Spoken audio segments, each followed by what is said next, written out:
Alright, Andy Book time. This is the official Andy Book to the Marvel Universe, Goldie Age, 2004. This Andy Book focuses on characters from before the 60s, the original 40s and 50s characters. And the cover is better than the Sally LaRue covers for the other 2004 Andy books, but it is still by an artist I consider incredibly overrated. On the topic of overrated, there is some Alec Rose art. These profiles aren't great. It was a very slow progress with the revived Andy books. It took them a while to properly work out what these Andy books and their biographies should be like. These ones are very succinct, and a lot of them decide to end after the war and not cover much of their history beyond the Goldie Age. We have Atomic Skull, member of the Invaders and the New Invaders, and after this a member of the Defenders. Characters like this, their biographies usually have a single sentence at the end, acknowledging some stuff that is after the 40s, like in this case, the New Invaders. Others, though, have much more reference to more modern age stories, so it is an inconsistency that bothers me. Both of these characters have sections devoted to what would be their most recent appearances in She-Hulk's and Marvel 2 for 1 respectively. Bucky Man and Captain America profiles. This was when Bucky Man was still dead, and that is how I prefer to remember him. And the Captain America profile is gash. For starters, this design, it might be his original, but it was also not his design for long at all.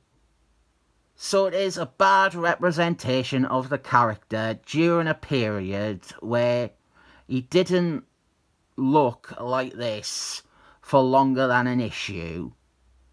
We also have a single sentence about him coming back in the modern age.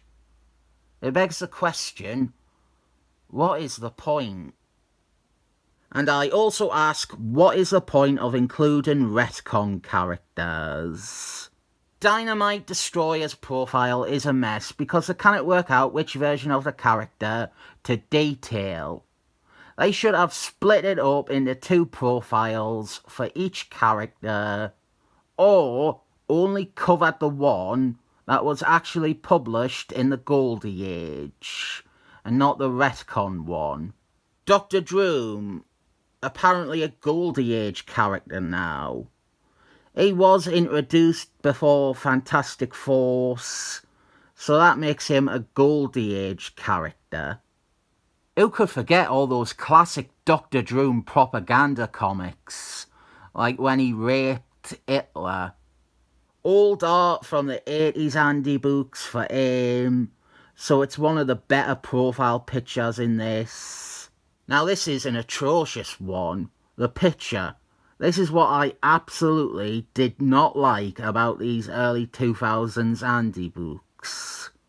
They were just crop pictures from comics, and something like this is a deplorable picture to choose. This is a bad quality image in a lot of ways. How hard is it to either find a better one or get an artist to draw a new one? 50s Captain America here, the crazy racist one. Again, not really a Goldie Age character. They are very loose with their definition of Goldie Age. And they include characters introduced in 1963, Truly the height of the Goldie Age of comics, 1963. The original Human Fire here. So many of these characters are done a disservice by being limited to a single page entry. And here is an entry that is totally useless. This character is Light Ray from the New Gods, but they retconned a few Goldie Age speedsters into being him. And they do a profile for one of those characters here. And it's pointless. Do a Light Ray profile. Don't obscure it like this. If you're turning the clock back for Light Ray, why aren't you doing it for this character?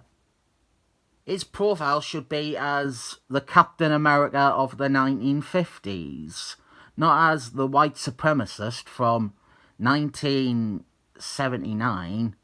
Invaders.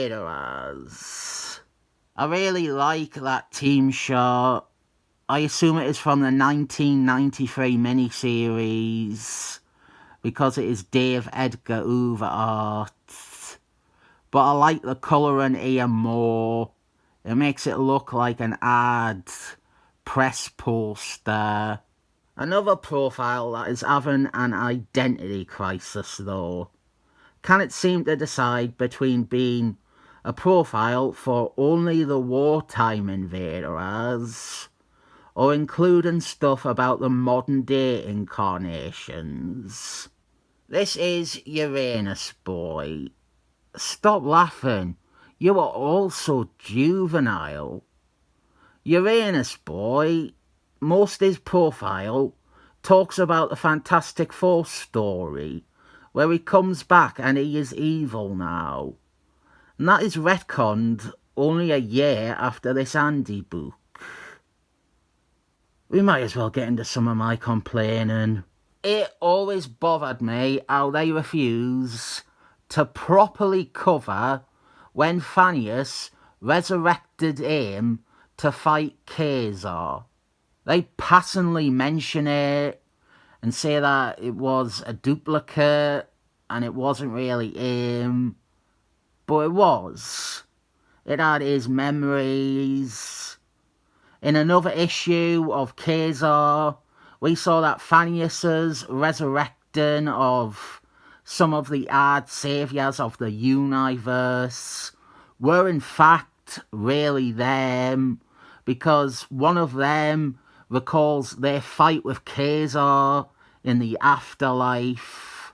In the 2011 Andy book for Fantastic Force, they give that evil Uranus Boy his own profile, and they still only refer to the Phineas stuff as if it isn't him.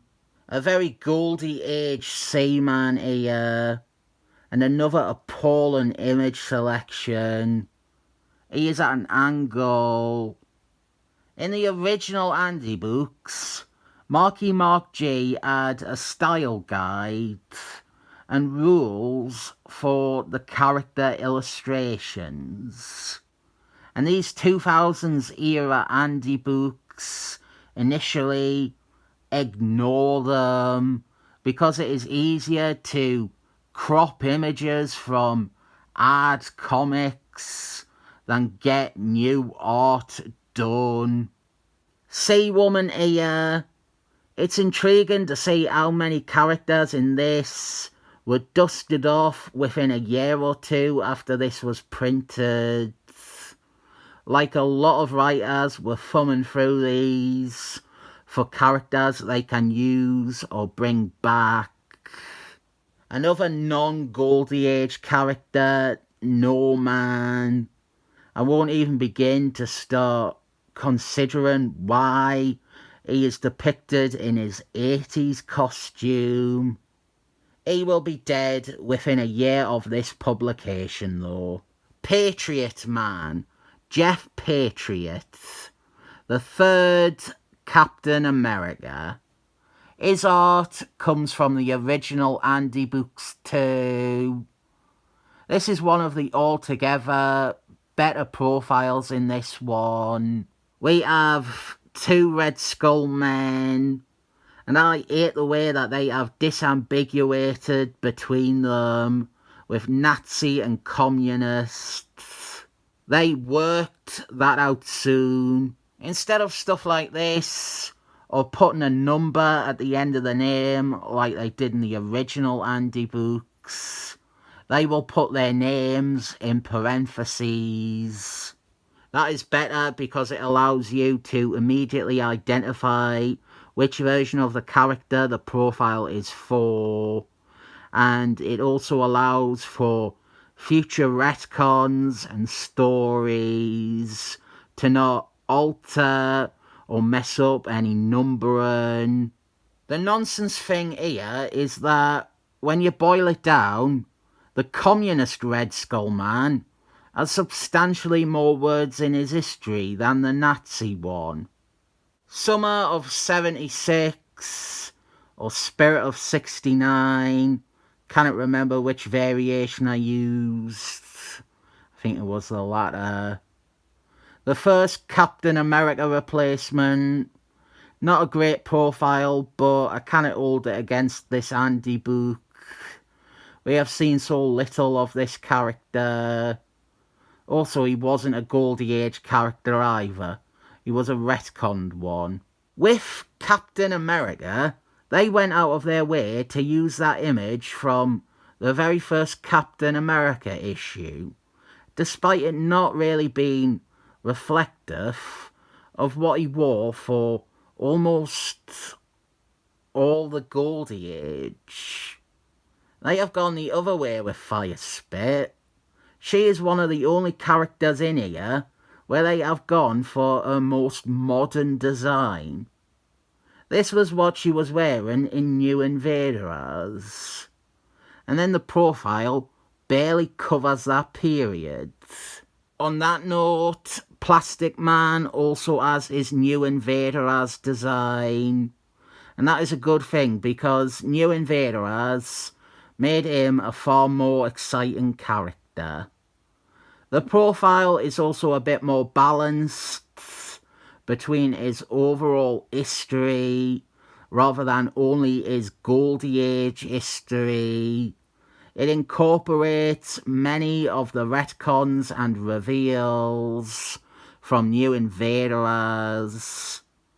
This would be my second favourite profile of this Andy book.